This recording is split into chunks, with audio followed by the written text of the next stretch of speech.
ঠিস ঠিস ঠিস ঠিস ঠিস ঠিস। আমার চুলটা যে কেন তোমার মতো বড় হয় না? তোমার চুলটা কি সুন্দর। তোর মায়ের এককালে খুব সুন্দর চুল ছিল, একদম গোছা গোছা। তুই দেখিসনি, সেই আমি বিয়ের পরে পরে দেখেছিলাম। এখন সব উঠে গেছে। আমার চুলটা কবে বড় হয় বলো তো তোমার মতো? কেন, তুই রোজ ভালো করে তেল দিয়ে বাঁধবি, তাহলেই দেখবি কত বড় হয়ে গেছে। ওটা কি, বিকেলবেলা আমরা সব মেলায় যাচ্ছি। কচি যাবে গো আমাদের সঙ্গে বিকেলবেলা? দূর, ওর তো সেই পড়াই করে উঠতে পারে না বেচারা। দেখ না, নতুন স্যারের ভয়ে খালি পড়ে যাচ্ছে পড়ে যাচ্ছে। আরে স্যারটা পাগলা রাগী গো।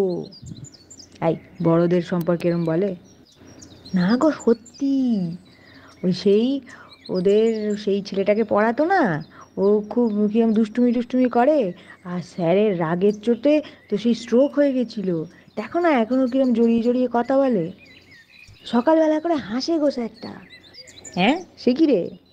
ওই যে লাফিং ক্লাবে যায়, ওই যে ডাক্তার বলেছে গো, লাফিং থেরাপি। আচ্ছা আচ্ছা, হ্যাঁ গো। ও কাকি, বিকেলবেলা ওই মেলায় যাবে? কত কাজ থাকবে। আচ্ছা দাঁড়া, দেখছি। তুমিও চলো না গো, তাহলে মাও যাবে। তোর মা স্কুল থেকে এসে কি যেতে পারবে? চলো চলো চলো, চলো না, তুমি গেলে সবাই মিলে ভালো লাগবে, চলো চলো চলো। ঠিক আছে, ও কচিকেও নিয়ে যাবো আজকে। চ, সবাই মিলে ঘুরে আসি। আর তোর মা এলেও বলবো। আমি আর কচি দাদা মেলায় যাব। যাবি তো?